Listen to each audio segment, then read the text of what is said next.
Hi there, I'm Jen Cassetta, your Chief Badassery Officer.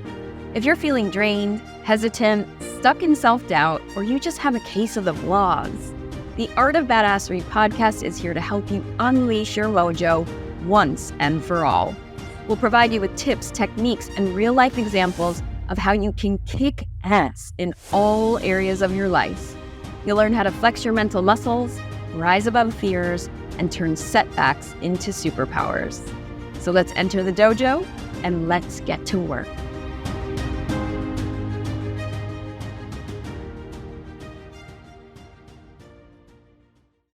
Hi, everyone. Welcome to the Art of Badassery podcast. I'm Jen Cassetta, your Chief Badassery Officer. And today I have such a special guest to share her badassery with the world. Her name is Melanie Curtis. Hi, Melanie. How are you? I'm amazing. I love that I'm here. Thank you. I love that you're here too. And I love that everyone out there listening is here too, because Melanie is a professional skydiver and has jumped out of an airplane 12,000 times. Just saying that out loud makes my body sweat. Like, Totally. I Understandable. Yes, I can't wait to hear all about that. Melanie has competed at the highest levels in the sport of skydiving, has set world records with her team, and has worked around the world as a headlining professional athlete. Melanie is also a sought-after speaker and coach, helping Type A leaders into healing and how it amplifies peak performance in every area of life and business. She's a host of a podcast called Trust the Journey, which I happen to be a guest on. Thank you. And author of not one, not two, but 3 books called One Positive Thought Can Change Everything, With Our Whole Broken Hearts, and the third, How to Fly, Life Lessons from a Professional Skydiver. Melanie, welcome.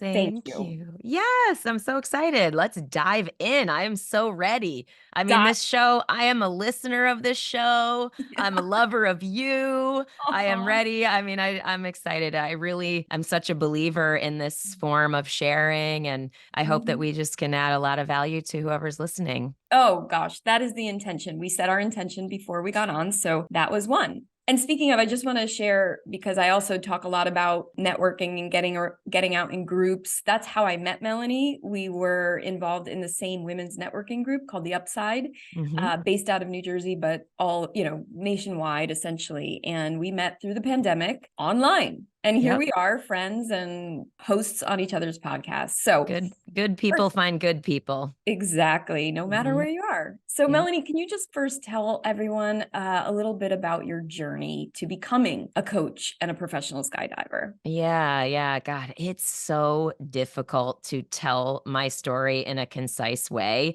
Which I will achieve today. I'm going to make it concise because it's almost like it's hard to tell it all, but to pick the parts that then we want to expand on. But where'd you start? Yeah, very long story short, I fell in love with skydiving as a young person. So skydiving is in my family. My dad's a pilot, and we had a drop zone skydiving center literally at my house. So I did my first skydive when I was 18 years old and was wildly altered and passionately driven from that moment forward. I made every decision from that point on to figure out how to include skydiving in my life. Fast forward, I did the traditional path as well, in the sense that I still went to college. I graduated with, great positive grades and all that stuff. Worked at an investment bank out of college, made a ton of money doing that, spent it all getting good at skydiving. And then I was able to leave that job, leave the traditional path, and become a true pro skydiver back then. And so my pro skydiving career has also evolved in the sense that the way that I'm a pro skydiver now, which is like doing demonstration jumps and jumping into large scale sporting events and using skydiving as a vehicle to champion equality and social impact, that is very different than what I used to do when I first started, which was running events and marketing and being a leader in the sport, an influencer in the sport, yada, yada, yada, traveling the world, meeting thousands of people.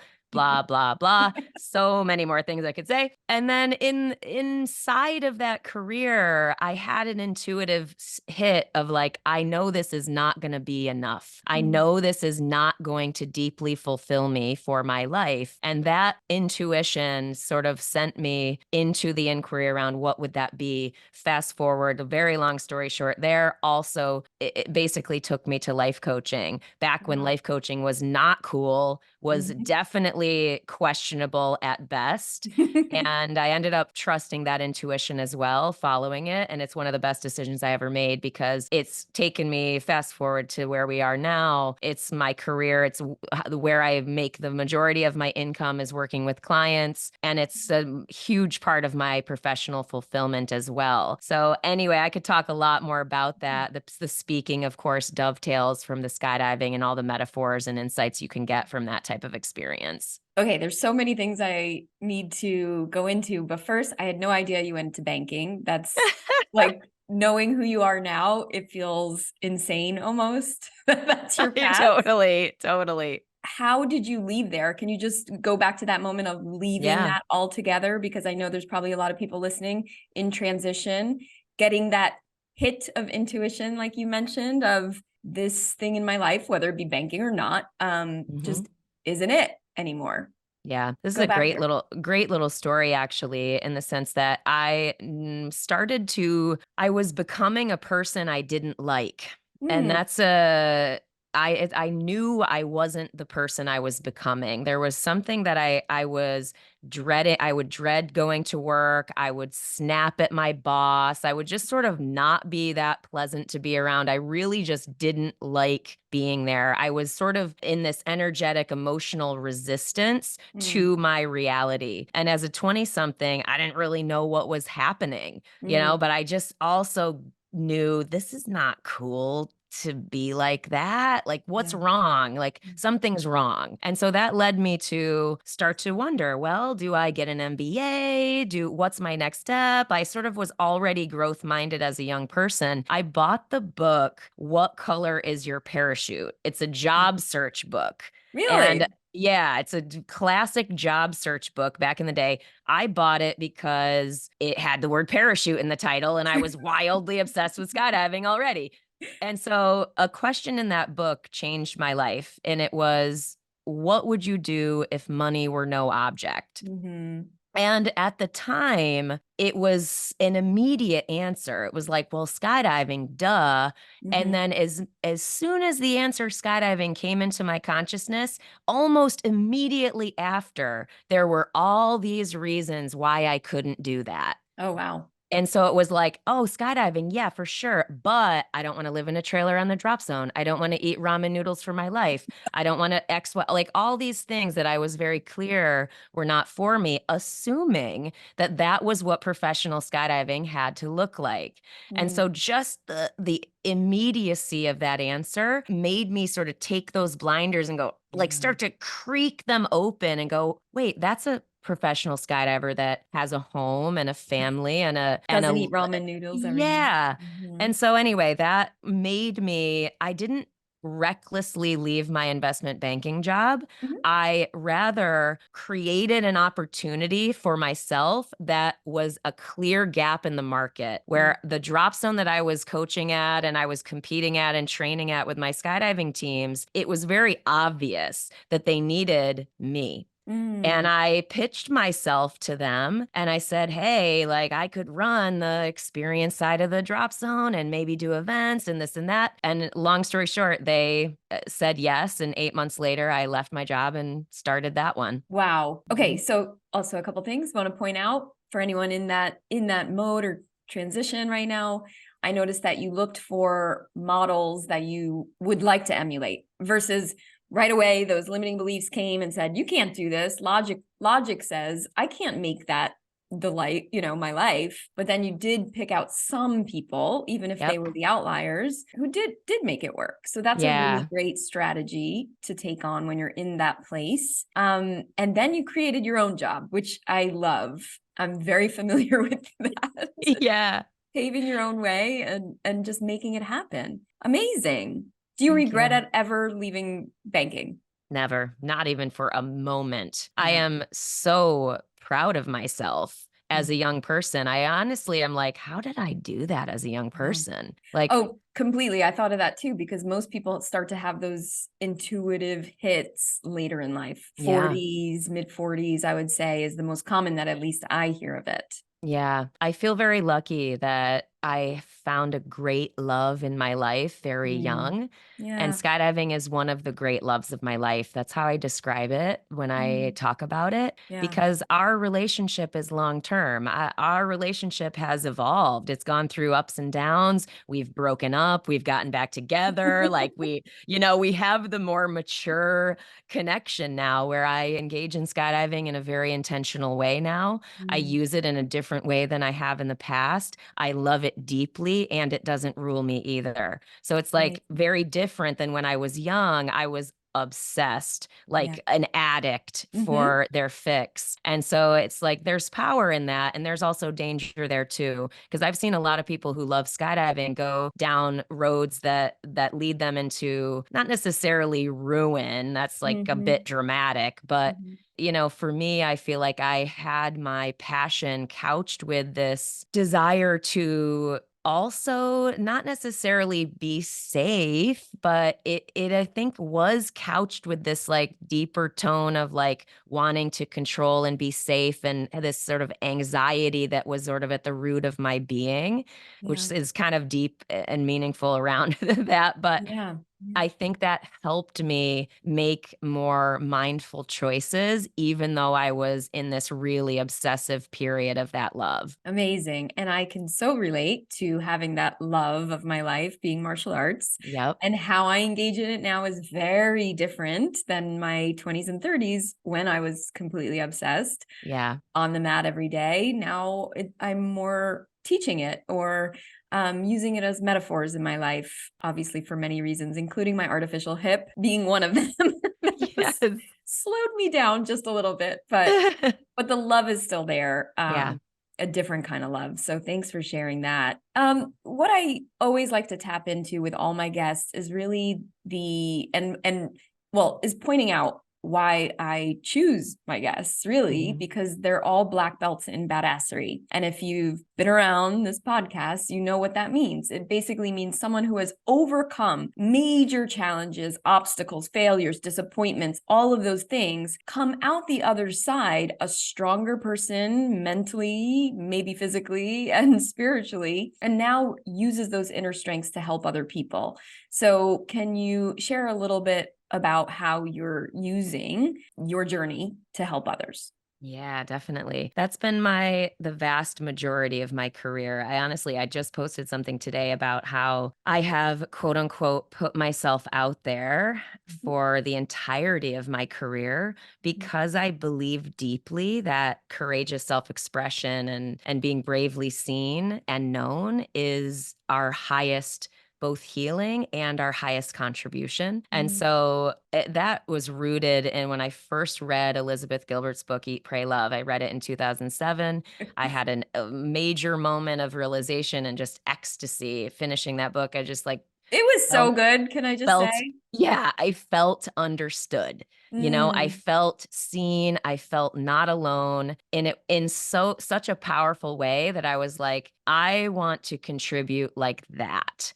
And wow. so not necessarily I want to be like her, but I admire this impact and I want to make the similar style of impact the same way. And so my writing, my speaking, all the things that I create. Why do I have a podcast? I mean, there's a gazillion podcasts. It's so that we can have a platform to share vulnerably, Mhm. to be out in the world, to be seen in these ways that actually makes an impact. And Yeah. so, yeah, I mean, God, I could go on and on about that, but in Was terms there of, oh, was go there ahead. anything, sorry, was there any similarities in you in the book at the time? Like, Oh, yeah. Oh, yeah. God, in relationships, love relationships. Yeah, was there definitely. a bathroom floor moment? Because I feel like it's happened already 3 times on this podcast. Every time I talk about it, there's everyone has a bathroom floor moment. And I always remember it from the book when she's like on the bathroom floor, crying, hysterical. And I just feel like that moment is so relatable in so many Yeah. people's lives. So relatable. At the when I read it, no, I had Mhm. not had the bathroom floor moment. But now, if I look back and we go, okay, what the actual definition as you describe it of badassery being like really getting through challenges, I Mhm. just delivered like a TED style talk on the stage about essentially what holds us back the most. And it's sort of a teaser title on purpose, but my career, I very much have, I'm very driven and motivated by my values of being deeply immersed in my life, taking highly valuing life experience and really enjoying being on the edge, like Mm. edges. Skydiving is one example of that, but I like pushing boundaries for Mhm. myself, but also what people tell me I can and can't do, what society tells me I can and can't do, et cetera. So, like this whole big goals, peak performance, I was highly experienced in this sort of circle. And then I absolutely love people. My people, I'm a life coach for a reason. I'm deeply fulfilled by it 16 years in for a reason. It's because connecting is my most cherished Mhm. life experience. So Mm. that circle of this sort of Venn diagram that you're hopefully putting together in your mind, that was also really big. Mhm. But I was missing a really big piece. I was like, why am I not fulfilled? Why am Yeah. I still so struggling in this area or that area? And why can't I figure this piece out? And the piece that I was missing was healing, was deep healing. And Mhm. so adding that circle to how I operate has been the game changer for me. Mm. And Mm. so how did I know that? Well, I had to end up in deep pain. Mhm. I was like struggling, and I can tell you whatever you want to know about that. I'm happy to share those stories, but deep pain led me to this idea of how do I solve this? And I Yeah. ended up opening doors that wouldn't have necessarily opened. But yeah, feel free to chime Well, in because I could just keep going. it's on the tip of my tongue is what was the pain? I Yeah. want to know. People want to know. I think it makes you most relatable. So you're on stage, you're talking Yep. about overcoming and sharing and being vulnerable, but are you actually sharing the things? Yeah. Tell us. What Yep. did you Yep. have to overcome? Yeah, yeah. I mean, the biggest part for me, and there's a lot of different things, right? It's Yeah. not like I'm perfectly executing all the things and feeling perfectly confident entrepreneurially. Obviously, I've grown in that way and yada, yada. But ultimately, for me, it was in the lane of love relationships where Mhm. I felt stupid. I Mm. felt confused. I'm like, why? I'm so successful in so many other areas. Like, why can I not figure this out? Why Mhm. can I not get, why is this lane still not working for me? Right? Mhm. Why is it still so painful? Right. Yeah. And so I ended up in, a breakup situation. And my best friend, she owns a healing and retreat center in Florida and yada, yada. Long story short, I keep saying that. Long story long. Long story totally long, peeps. It's okay. Yeah, because of the pain around this area of my life, I started to open my mind to other healing modalities. Like I am totally willing to do the work, as Mhm. in I'm willing to go to therapy. I believe in that. I'm willing to go to the retreats. I'm willing to read the books. Willing to listen to all the podcasts. I am not lazy. Mm. Right. And so, because of that, it finally got me to the point where I started to consider things I otherwise wouldn't. My friend, she had been doing all this work with psychedelic healing modalities Mhm. and plant medicines. Mhm. And so, I grew up in the Nancy Reagan era, just say no to drugs, Right. egg in the frying pan, the whole thing. And This I is your was, brain on drugs. yeah, I was very, very entrenched in that idea, that ideology. But because of the pain that I was in and because nothing else had worked for me, I was like, I guess, and because of the stories that I was hearing from a very trusted, credible source in my life, I was willing to give this a chance, even though I was absolutely terrified of it. And Mhm. that is a huge thread in my entire career. Why am I successful at all? It's because you have intentional bravery, right? Where I'm like, and it's not the cliche, I feel the fear and I do it anyway. Mm-hmm. It's like, I feel called in this direction and I can't ignore that kind of Yeah. bravery. Yeah. And so that happened with me with plant medicine. When I finally was hurting enough, I was like, it's time for me to try this. Yeah. Maybe it'll work, maybe it won't. And anyway, that led me down a huge path of deep healing in a multitude of areas of my life, but it absolutely transformed my experience in love relationships. My life is entirely different in that lane now today. Mm-hmm. And I am such a believer in this as a healing modality. I am a public advocate for it, an activist around the legalization movement for psychedelics as well. A lot of that we talk on about on Trust the Journey. Yes. So if you're interested, definitely listen to Trust the Journey. Also, you're the second guest in only 9 episodes that I've had that has Yeah. had a healing journey through plant medicine. So Yeah. folks that are listening, this was not planned. Tanya Memi shared her journey on one of the episodes, hitting rock bottom and using that as a tool to her healing journey. Again, not planned. It just kind of happened. And now here's Melanie, a similar story. Again, I haven't done it yet. I don't say never to a lot of things. I just don't know what life holds. But I find it really interesting. It's definitely something that keeps coming up, at least in my circles, and hearing it more and more on podcasts, etc. So I do want to tap into that a little bit, but I just like to know a little more of the details. So when I'm listening to you talk about the pain and the lane of your relationships, I always go back to Life Coaching 101, everyone. So it's a tool called the Wheel of Life, and just, you know, it's a wheel, it's a pie chart, and it has all the different areas of your life that make you you. So many times we get stuck in one or two of those things and make it our full identity. For example, career, right? Career is just one part of your life. And then there's your health and your finances, your wealth and your spirituality and all these different things.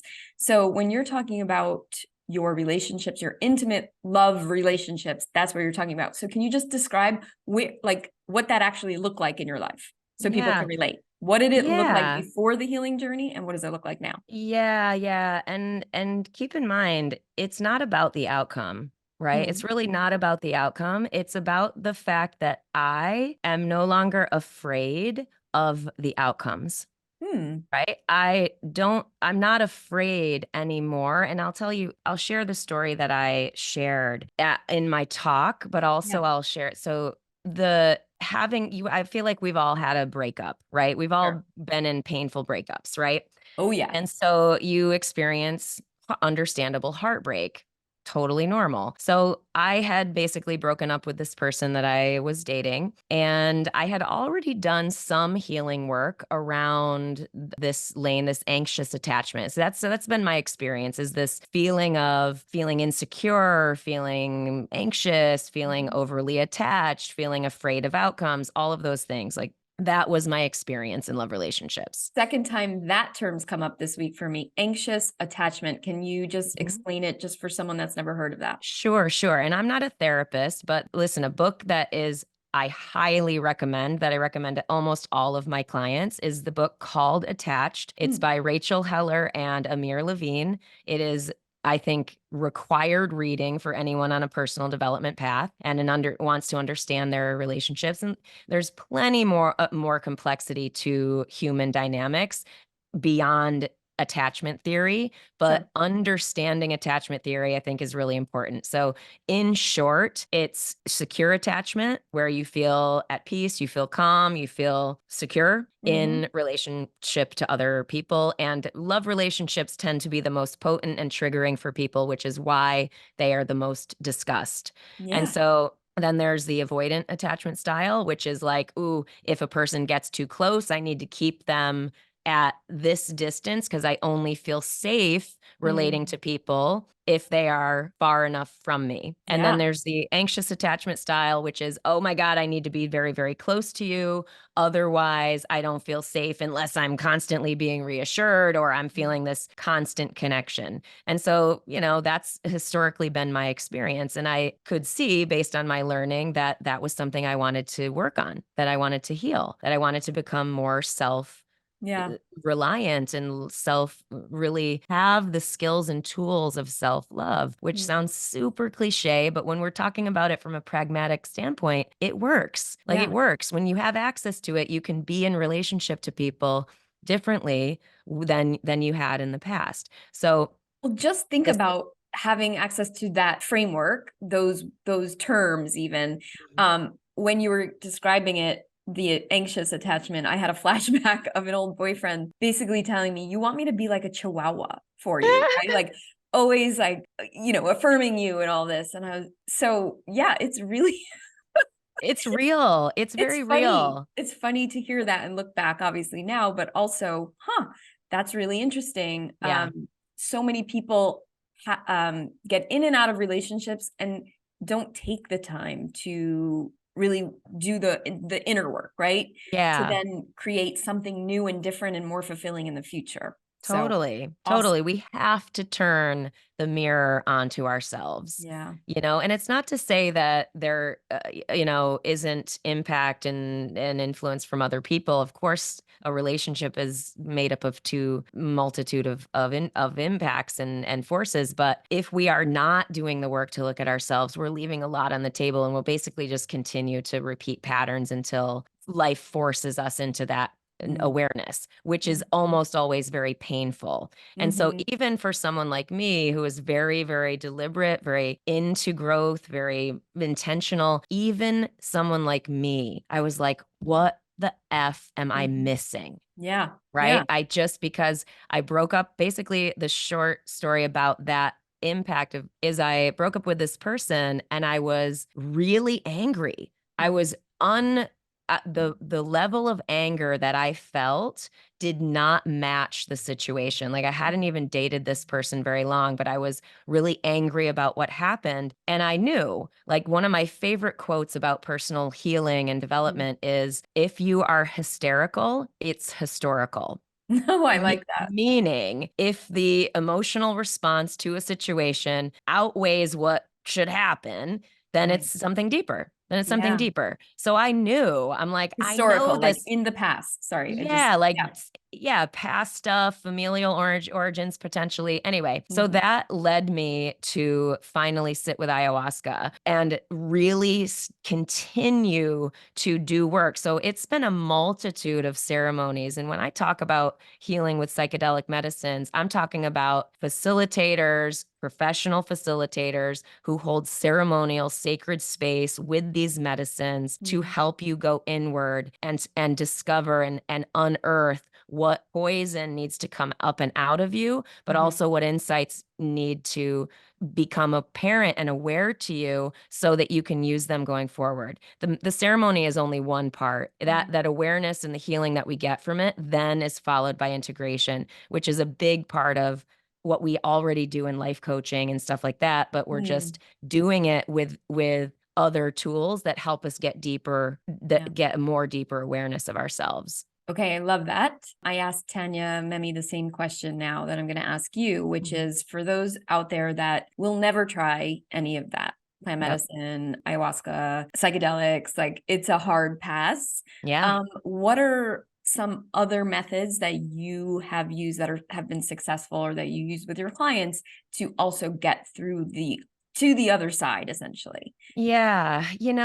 I definitely don't think psychedelics are for everyone. And I certainly don't promote it doing anything illegal. Like, absolutely trust yourself. I think it is important that, like, the medicine will call to you. And if Mm. it's not for you, that's cool. You can do holotropic breath work, I was just going to say, wait, can you just say that sentence again?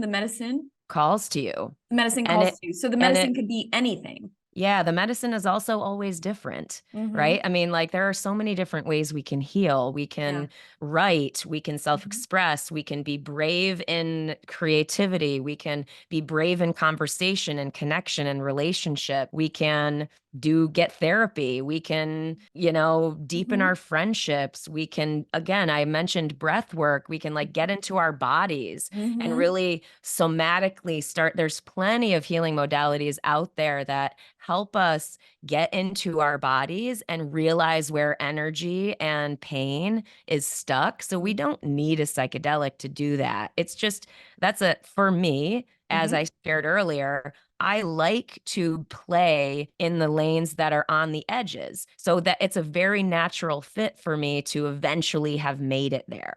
You know what I mean? I don't think it's superior or better or anything like that. It's just what worked for me. Yeah. But breath work is an example of you can elicit and bring about a psychedelic experience from the natural endogenous DMT in your body. So like that is, and again, there's plenty of stuff. I'm not a doctor. You have to really make sure. So if you are considering doing psychedelics, make sure you do all the things. You can't be on any antidepressants or anti-anxiety meds, all that stuff. Okay. But breath work is powerful. Yes. Like it is powerful. If you bring the same intention and the same willingness to integrate the insights that you get, and you sit with trained facilitators and guides, you can have just as powerful of a ceremonial experience, although shorter term. Yeah. Anyway, that's something that I would say very much falls into the category. I love that. I do breath work every morning. Right now I'm deep into some Joe Dispenza work and really want to go to his live sessions. Awesome. But on, another note, I did do an intense breathwork ceremony once with a trained facilitator, and I left that building so high. Like I felt so high. Again, it obviously doesn't last forever, but knowing that you can tap into that just by your breath was incredible. It's powerful. It really opened my eyes to then how can I then take breath work and incorporate it into my daily routine. So at least I can, set my state every morning with that plus my meditation, etc. Anyway, so we went typical Jen Melanie fashion. We went deep really fast. Always. And one of the topics I wanted to talk about was actually pulling way back, way back up into that airplane. 12,000 jumps, Melanie. It boggles my mind. To really master anything, I don't know how many times you're supposed to do something, but I always think of, for example, my martial arts practice, like how many times have I thrown a roundhouse kick, right? Yeah. Thousands and thousands of times. So jumping out of an airplane 12,000 times is mind-boggling. And like I said in the beginning, it makes me want to sweat. I've jumped out of a plane once and I was in my early 20s. I did it only because my dad asked me to. I love it. He was doing it. He was so into it. And we went upstate New York and I think it was New Paltz, and I did it. And I was terrified the entire way down, holding onto my straps with dear life. Like I couldn't even open my arms, But anyway, how do you feel about the word fearlessness? I have my own opinion, but it came up in a coaching session yesterday that someone wanted to feel fearless, and I had to stop myself from saying what I'm about to say, but I won't say it yet. So what do you feel about that word? I think it's not true. I don't think it exists. I think that we can, through building confidence and competence, we can cut the severity and potency of fear, but it is unlikely that we will be without it. Here's the thing. Here's the rub on the discomfort of fear. Because I have thought to myself in recent years, like a couple years ago or a year and a half ago, I was just sort of tired because we set a new world record skydiving. We did 80 women upside down going 180 miles an hour, holding hands in a predetermined formation out of 5 different aircraft. Super intense achievement. And it required a lot of us to get to that achievement. I bet. Why I bring that up is that after that, I was exhausted. I was absolutely exhausted, understandably, as anyone would. You do a big giant thing and it makes sense that you would have a crash after. And part of that was me going, oh God, I'm just tired of feeling afraid.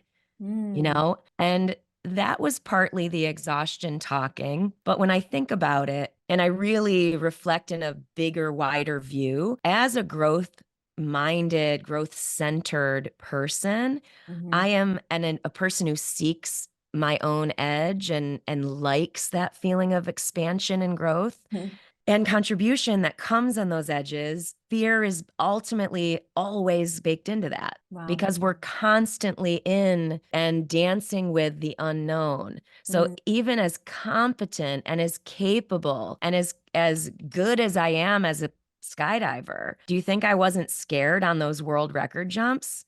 Hell yeah, I was scared. Yeah. You know, I was really scared. What if I And screw it up in front of everybody? What if I, mess it up? What if I die? Like these you are must feel that, right? On every jump. absolutely, Okay. absolutely. And so anyway, I think there are ways to get ourselves to a place where we're able to move forward. But I also think there's something really badass to speak in, Yeah. the art of badassery speak. I think there's something very badass to becoming more and more masterful with that feeling of fear. And so I am quite skilled at feeling that. I've jumped out of an airplane 10,000 times. I've started and run multiple businesses. I am a public speaker. I have to step on stage and be judged in front of people, yada, yada, yada. So I would invite people who want fearlessness, ironically, into experiences where they can feel less and less afraid of that feeling. I love, love, love that. To simplify, you just said it beautifully. My brain always goes and like Yep. whittles it down, is like just do things more and more over and over. You become less and less afraid. So Yeah. whatever that is for you out there listening, what are you afraid of? Melanie's saying lean into it and just keep going. It's going to expand us in ways we probably don't even know. 100%. How, yeah, how magnificent. Could you sum up like what jumping out of a plane 12,000 times has given you as far as an inner strength? I call them secret weapons, the things that we gain because of our challenges, fears, etc., not in spite of them. God, could I sum it up? Holy smokes. I was thinking about this actually before this interview, where I was like, because I have done so many different things, you know what I mean? I haven't just jumped out of an airplane. I've also written books. I've also Yeah. started businesses, like I said. All of those things are scary in their own ways. And I feel like the through line is this intentional bravery. And so it's like, I feel really like I am a contribution modeling that in the world, right? I'm drawn to it myself, but I also deeply feel like when I do things and I'm like feeling scared, feeling insecure, feeling sad, or whatever it is that I'm feeling in my challenges, sharing those things alongside of the world records and the cool guy stuff and the this and that is that I hope that it helps people recognize that I'm not special. And I say that in a very loving way. I mean that in the best possible way. If I really believe that if I can do it, so can anyone else. And so that's what I hope it does, is open up this door of possibility in people's minds to go, whoa, if she felt like that, I feel like that, and she could do that. Well, maybe I could do that too.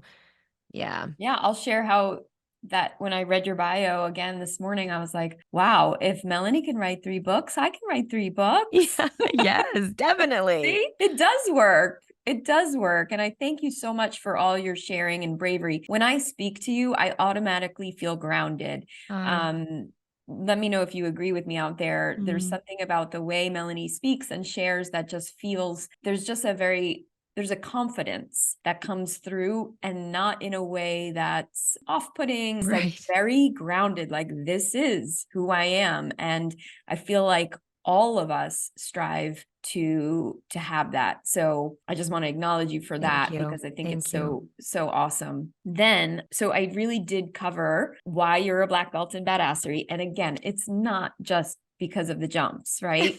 It's about all the things that you share because of your life experience. So again, thank you. And then I have some quick questions, just rapid fire questions that I like to end all the episodes with. Are you ready for them? I'm ready. Okay. What was your favorite food as a kid? Fruity Pebbles. Awesome. Yum. 2, if you could have a drink with anyone, alive or dead, who would it be and what drink would you have? It would be my my Mhm. mom's mom. Mhm. And gosh, I don't know. We would probably have just like a coffee and Yeah, just sit and enjoy and cuddle while we talked. It would be wonderful. I love that. What's your favorite self-help / personal development book? Oh God, this is almost impossible to Mhm. answer because there are so many. Oh Yep. my gosh. It's not a self-help book, but if this is you have an entrepreneurial audience, right? Perhaps. Perhaps. I'm Well, sure. one of my favorite entrepreneurial books is Principles by Ray Dalio. I Oh, love it, and I think it certainly falls into self-help. The reason I bring it up is because he's very intense about his delivery, but in short, his assertion of meaningful relationships and meaningful work. oh. That is such a simple way to Mhm. help us filter in our decision making. And Yeah. so I just love all of his stories from a business perspective, but also from a perspective of being a person and how we decide things. Well, that's awesome because I feel like that could relate to anyone if they're a professional, an Yep. entrepreneur, etc. And then last but not least, what's your favorite hype song, the song that gets you going? Well, so Whatever It Takes by Imagine Dragons was 100% my theme song. For the record, I used it for my recent stage talk. Oh, nice. Yeah, it's like and they say that like to induce flow, Yeah. you can do stuff like that where you listen to the same song and then you do it X number of minutes before you do the thing. It works. It Yep, yep. works. That's so interesting because that in Joe Dispenza's book that I'm currently listening to, he does say that pick a song, Yep. one song, and listen to it all the time. So wow, thank you. Thank you so much for sharing. Melanie, you are truly a badass. Tell everyone how they can connect with you, follow you, get your books, etc. Yes. Thank you, Jen. Seriously, so much. My website is melaniecurtis.com. I am most active on Instagram. It's Melanie Curtis 11.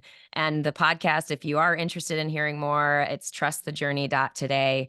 But yeah, please reach out. I'm always happy to connect with people who resonate with anything that I shared. And I never feel like podcasts are long enough to really share, like I feel like we just scratched the surface and but I'm so grateful and I love you. Yeah, Melanie can go deep. So get on her podcast, listen to Trust the Journey. If you really want to go deep with her on that healing journey. Thank you all for listening. Make sure you subscribe below and leave us a review. Let us know what you think of these podcasts. Thank you so much for tuning in. And you're a badass and you know it.